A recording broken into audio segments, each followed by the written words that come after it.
राजनीतिमा जानेले पनि पहिला आफ्नो घरको एकदम बोलियो बनाएर राम्रो पेसा व्यवसाय छ भने त्यसले भ्रष्टाचार गर्नु पर्दैन। भ्रष्टाचार गर्नको एउटा प्रमुख कारण पनि त्यही हो, हामी शरमबाट कट्यौँ भने भ्रष्टाचार गर्न सुरु हुन्छ। हेर्नुहोस्, यो एकदम देखिरहेछ पहिला पनि, पछि पनि हामी आखिर मरेर जाने हो, लिनुपर्ने केही पनि छैन। भ्रष्टाचार गरेर अरबौँ खरबौँ बनाए पनि छोराहरूलाई पुग्ने जस्तो देखेन मलाई। पछिको सन्तानले त्यो खरबौँबाट पनि कुनै किसिमको हामीले खरब कमाएको पनि उनीहरूलाई पत्यार हुन्न। त्यो भए हुनाले खास छोरा नाति भन्दा पनि सबैलाई व्यवसाय करेन हुनुपर्छ। देशमा फोकट कोही पनि बस्न हुन्न। त्यसपछि मात्रै राजनीति गरे पनि जुनसुकै ठाउँमा गए पनि भ्रष्टाचार पनि हुन्न। सबै सिस्टममा आउनको लागि एउटा सानो भए पनि काम गर्नैपर्छ। एकदम एउटा परिवार पाल्नलाई त 5वटा बाख्रा एकदम काफी छ। 5वटा माउ बाख्रा, एउटा ब्याड बोका राखेर सुरुवाती गऱ्यो भने त्यसले तपाईँको 400-500 पुर्याउन सक्छ। अहिलेको राज्यको उसमा हेर्दाखेरि बैंकहरूलाई डुबाउनेहरू कस्तो परिदियो भने हामीले पनि लोन नपाउने अवस्था कसरी आयो भने अब हामी बाख्रा पालन गर्छौँ भन्ने झोला बोकेर हिँड्ने र बाख्रा घरमा ल्याएर छोडिदिने, 2-4 दिन देखाउने र लोन ल्याएर खाने, भागिदिने। त्यस्तो कारणले हामी गर्ने किसानहरूलाई पनि एकदम गाह्रो भएको छ। योभरि कुनै युवाबाट पनि नहोस् यो गल्ती गर्नु राम्रो हुँदैन भन्ने मलाई लाग्छ। लोकमान ओली, गङ्गादेव 3 नम्बर वडा हो यो। साबिकको दिनबाङ 4 बडाढुङ्गा पर्छ। अनि मैले यो बाख्रा पालन गरेको त 26-27 वर्ष नै भइसक्यो। तर व्यावसायिक रूपमा दर्ता प्रक्रियामा गएर कृषि विकास बैंकसँग सहकार्य गरेर गएको 72 सालदेखि हो। पहिला सिरोही जातको, त्यसपछि गुजरी जातको बाख्रा ल्याएर 2वटाबाट सुरु गरेको, एउटा बोका र बाख्रादेखि अहिले करिब 26-27 वर्ष हुँदाखेरि मसँग 350 बराबर बाख्रा छ। घाँस त मैले खासै जय घाँस, प्रायः जय घाँस, सुपर निपियर, स्मार्ट निपियर, रेड निपियर, 4 किसिमको घाँस मात्रै छ। अरू डाले घाँस, बाँझ, रयाँ, खर्सु यिनी बाहिरको घाँसहरू परेको भएको छ। बढी सुक्खा घाँस परेको हुन्छ यहाँ, पराल र गुँडो। अन्यत्रबाट किनेर ल्याउने, त्यसरी चलाइरहेको छ। इन्डियाबाट ल्याएर पाल्दाखेरि त एक जोडा त्यो बारबेरी क्रसको सिरोही जातको बाख्रा ल्याएको थिएँ। अनि त्यही पछाडि गएर अनि यो जमुनापारी क्रस ल्याएर पालेँ। त्यो पनि अलि यहाँ सुटेबल भएन, यो चिसो छ अलि हाम्रोमा। अनि त्यसपछि गएर बोयरको एकदम चर्चोमा आयो। बोयरको अहिले 8-9 वर्ष जति भयो। बोयर यहाँ खप्ने राम्रै खप्या छ। खास मेरो विचारमा के भने बोयर बाख्रा खाना एकदम मिठो छ। जुनसुकै घाँस पनि खान्छ, अलिकति विषालु घाँस चिन्दैन। त्यसको मासुमा पनि एकदम छ। तर मैले सोचे के भने बोयरमा खरी यो सिरोहीमा बोयर क्रस गरेर एकचोटि हेर्छु भन्ने सोचिरहेको छु। अब त्यो गर्दाखेरि अलि रोग प्रतिरोधक क्षमता पनि बढी हुने र मासु पनि अलिकति बढी देखिने। अब कलरमा पनि सिरोहीको कलर हुँदाखेरि एकदम सबैले आँखो लाग्ने, मन पराउने जस्तो देखिया। यो राजस्थानी बाख्रा त्यहाँको हावापानी वातावरण अनुसार हाम्रोमा यहाँ चिसो छ। त्यहाँ 800,000को रेसियोमा छ। त्यहाँको समुद्री सतहभन्दा तापक्रम हुने ठाउँ हो। हाम्रो भने 2022 हो। तर यसमा अलिकति हाम्रोमा त्यति धेरै राम्रो फर्स्ट आएको छैन। तै पनि हामी गरेका छौँ। हाम्रोतिरबाट अलिकति लिबाङतिर अलिक तातो ठाउँ हो, त्यहाँ लिँदाखेरि राम्रो फर्स्ट आयो भन्ने कुरा गरिराख्नु भएको छ किसानहरूले। देखिए समस्या भने अलिकति यिनीहरूलाई निमोनिया, अलि चिसो टाइममा पुसमाघको समयमा अलिकति निमोनिया, अब खोकी लाग्ने, अलिकति अब कचेराहरू छाड्ने त्यस्तो समस्या देखियो। अरू खासै त्यस्तो पिपिआरहरू भएर भयानक रोगहरू देखिएर यहाँ अहिलेसम्म मृत्यु दर त्यति छैन। मैले वार्षिक वर्षमा 1-2वटा माउहरू कहिलेकाहीँ मर्या छन्। त्यस्तो मैले गर्दाखेरि क्लेम 1-2टाको भएको छ। मैले तपाईँको यो इन्सुरेन्स गर्दाखेरि प्रायः मान्छेहरूले अस्ति नारायण दाहाल सरहरूले कुरा गर्नुभएको थियो, तपाईँको यत्रो फार्म भएर 2-4वटा मात्रै आउँछ, कहिलेकाहीँ मान्छे 7वटा पाल्यामा 7वटै पनि गाछन् भनेर कुरा गर्नुभएको थियो। तर अब हेरविचारको अब त्यो आफूले राम्रोसँग ध्यान नदिने भने, यसलाई बसाइ खानपिन सबै कुरामा ध्यान नदिने भने समस्या हुन्छ। दानामा र घाँसमा समस्या आउने खास कुरा त अब कस्तो भने ढुसी लागेको घाँसहरू पऱ्यो भने त्यसले समस्या ल्याउने हो। हामी ढुसी लागेको घाँस बरु जलाएर फालिदिन्छौँ, हामी त्यो छैन। हामी साइलेजहरू पनि ढुसी लागेको छ भने फालिदिन्छौँ। मेरो एउटा बाख्रा मर्या 1 लाखको साइलेजको ढुसी थोरै खाएर, त्यो कारणले एकदम घाँस र उसमा निगरानी हुन्छ यहाँ। त्यो कारण त्यस्तोमा छैन समस्या।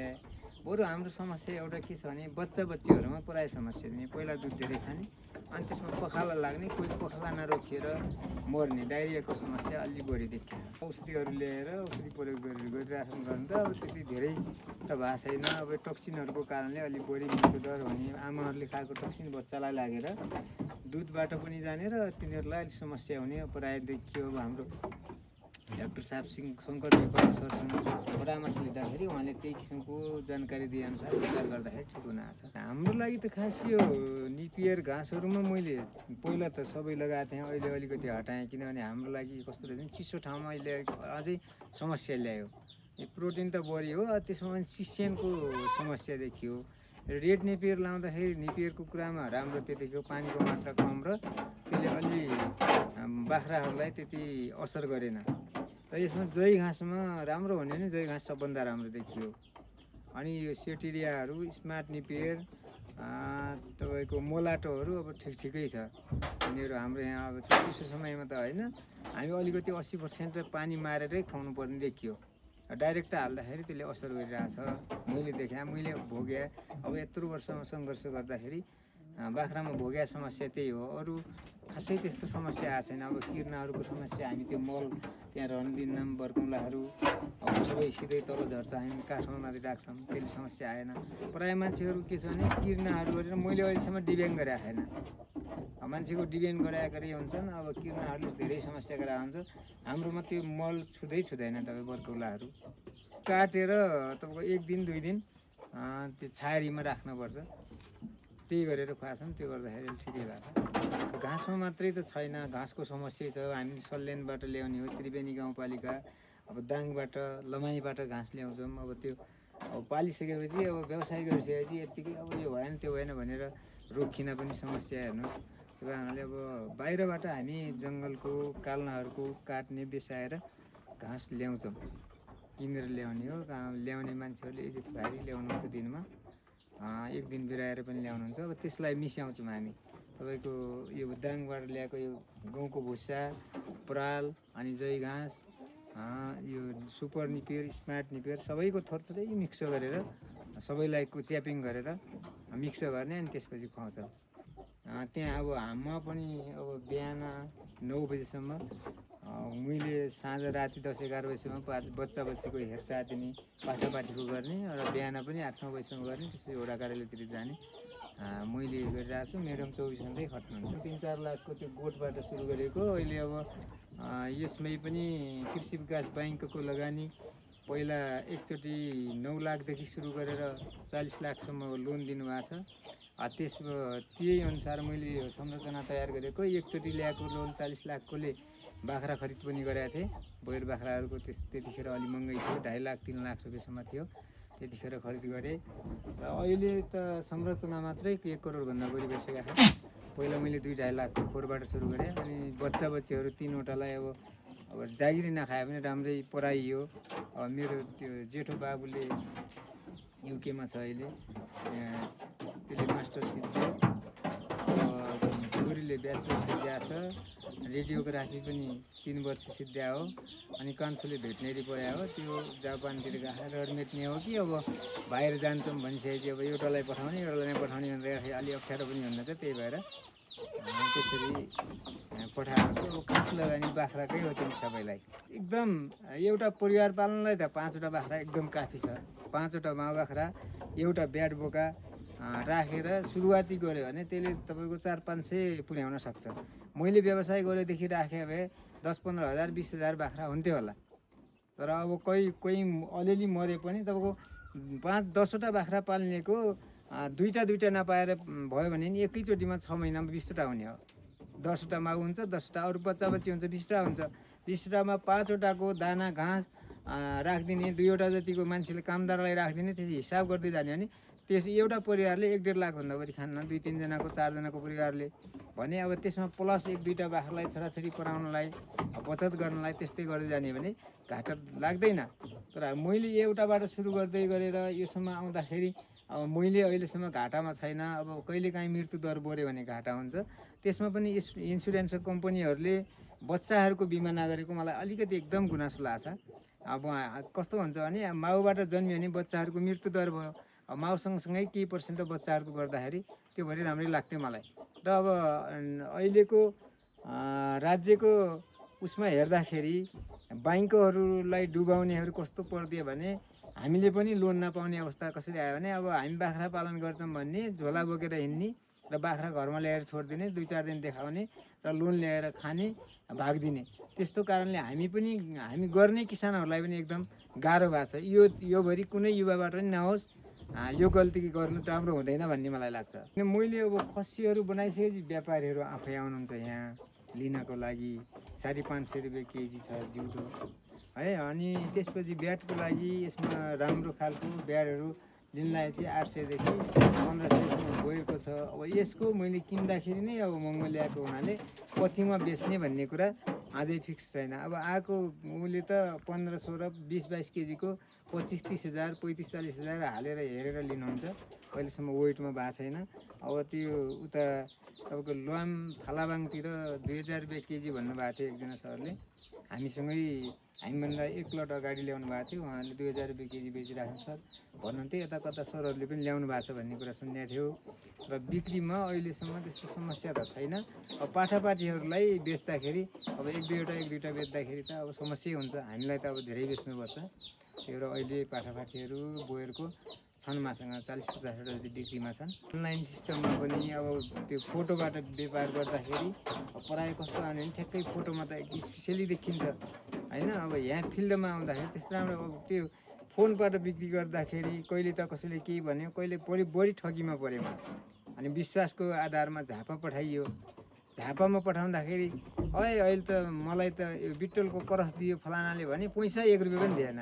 अनि त्यो ढुल्पाम प्युठानमा दियो। अनि त्यो मान्छेले यहाँ एकदम चट्ट परेको देखे आएर आफै फिल्डमा आएर लिए। उहाँ जाँदाखेरि त्यस्तो पाल्न सकिँदैन। आएन यो मान्छेले त यस्तो गर्यो उस्तो गर्यो भनेर कुरा काट्ने भयो भने आउनुहोस् प्रत्यक्ष हेर्नुहोस् लैजानुहोस् भनेर म त्यसरी रोकिरहेको छु। अहिलेसम्म अनुदानको कुरा गर्ने भने एकचोटि अब भेटनेरी अस्पताल तथा विज्ञ केन्द्र र कृषि विज्ञ केन्द्र रोल्पाको 2टाको पहलमा त्यो खोर सुधार भनेर 2,80,000 कि कति 2टाको साझेदारी 4 लाखको कार्यक्रममा भयो। त्यसपछि कस्तो रहेछ भने यो अनुदानको कार्यक्रम त हटाउनै पर्छ मेरो विचारमा।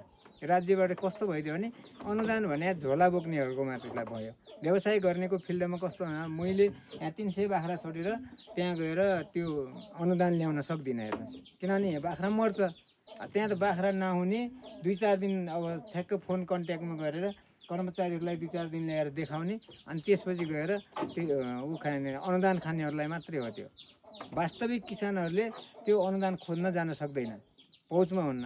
बरु अब बैंकहरूबाट लोन सिस्टममा कृषिमा हेर्नुपर्ने ब्याज दर लगानी अब कस्तो खालको व्यवसाय गर्न खोजेर त्यसलाई एकदम निगरानीमा राखेर लोनको व्यवस्था भयो मलाई त्यही ठिक लाग्छ। फेरि मेरो विचारमा व्यवसाय गर्दाखेरि घाटा कुनैमा छैन। तपाईँको अब मल हामीलाई खेती किसान गर्नलाई अनिवार्य छ। अनि यो बाख्राहरूको मासुको लागि अब हामी रोग नै खाइरहेछौँ ब्रोइलरहरू खाँदाखेरि होइन। यो 80% एन्टिबायोटिक औषधिहरू हामी खाइरहेछौँ। हामीले गरे औषधि पनि लाग्दैन। तर हामी बाख्रामा त्यस्तो छैन। घाँस छ, अलिअलि हल्का दाना छ।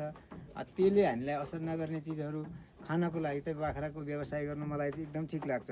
अब भैँसीको व्यवसाय गर्ने पनि ठिक लाग्छ। अब जुन पेसा गरे पनि निरन्तर आफूले रेखदेख गर्दाखेरि ठिकै लाग्छ। युवाहरूले यदि आफू दिउँसभरि जाँड रक्सी तासमा बोर्डहरूमा घुम्ने र आफू त्यहाँ हेर्दै नहेर्ने व्यवसाय गर्छु भनेर हाम्रो देखेर गर्दाखेरि एकदम दुःख पाइन्छ, घाटा हुन्छ। धेरै फार्मर डुब्न पछाडि मैले त्यो पनि देख्छु। किनकि मैले तपाईँको अहिले बिरामी हुँदाखेरि 3 महिना बस्दाखेरिको अवस्था र पहिलेको अवस्थामा धेरै अन्तराल मैले नै मानिरहेको छु। र कस्तो हुन्छ भने तपाईँको आफ्नो रेखदेखमा जस्तै हामी विदेशमा गएर रातलाई रात दिनलाई दिन नभनेर जसरी खट्छौँ त्यसरी खट्ने भने बाख्रामा कुनै घाटा कति पनि छैन। बाख्रामा घाटा म देख्दिनँ। तर अब त्यो गर्ने होइन, एकातिर हिँडिराख्ने एकातिर बाख्रा छ भन्ने अब अर्काको भर मार्दै छोडेर यो समस्या एकदम सफल हुन सकिन्न। अब राज्यमा जति हामी उसमा जान्छौँ जनप्रतिनिधिहरू भएर गएको त्यो एकदम महाराजको सिस्टममा 5 वर्षमा जाने अनि पछि गएर फेरि तिनीबाट बिग्रिने समस्या देखियो। किनकि अब शरम गरेर खाने भन्ने सिस्टममा नभएको देखिया छ।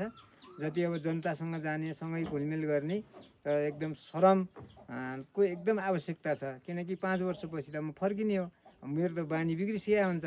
बिग्रिसकेका बानीलाई सुधार्नको लागि त धेरै समय लाग्छ। त्यो कारणले म व्यवसायमा पनि चलिराख्नका कारण किन 5 वर्षपछि पनि म यो व्यवसायमा निरन्तर लाग्नुपर्छ भन्ने मेरो धारणा हो। जुनसुकै व्यवसाय गरे पनि निरन्तरता हुनुपर्छ, व्यस्तता हुनुपर्छ जनप्रतिनिधिहरू भन्ने लाग्छ। राजनीतिमा जानेले पनि पहिला आफ्नो घरको एकदम बलियो बनाएर राम्रो पेसा व्यवसाय छ भने त्यसले भ्रष्टाचार गर्नु पर्दैन। भ्रष्टाचार गर्नको एउटा प्रमुख कारण पनि त्यही हो, हामी शरमबाट कट्यौँ भने भ्रष्टाचार गर्न सुरु हुन्छ। हेर्नुहोस्, यो एकदम देखिरहेछ पहिला पनि, पछि पनि हामी आखिर मरेर जाने हो, लिनुपर्ने केही पनि छैन। भ्रष्टाचार गरेर अरबौँ खरबौँ बनाए पनि छोराहरूलाई पुग्ने जस्तो देखेन मलाई। पछिको सन्तानले त्यो खरबौँबाट पनि कुनै किसिमको हामीले खरब कमाएको पनि उनीहरूलाई पत्यार हुन्न। त्यो भए हुनाले खास छोरा नाति भन्दा पनि सबैलाई व्यवसाय करेन हुनुपर्छ। देशमा फोकट कोही पनि बस्न हुन्न। त्यसपछि मात्रै राजनीति गरे पनि जुनसुकै ठाउँमा गए पनि भ्रष्टाचार पनि हुन्न। सबै सिस्टममा आउनको लागि एउटा सानो भए पनि काम गर्नै पर्छ। हस्, धेरै धेरै धन्यवाद छ हामीलाई यो डकुमेन्ट्रीको लागि। हजुर, ठिक छ, धन्यवाद। यहाँहरू पनि आउनुभयो, यहाँहरूलाई पनि हार्दिक स्वागत छ, नमस्कार छ। मैले यति तपाईँहरूसँग गुनासो कुरा राख्न पाएँ, तपाईँले अवसर दिनुभयो, यहाँहरूमा विशेष धन्यवाद छ।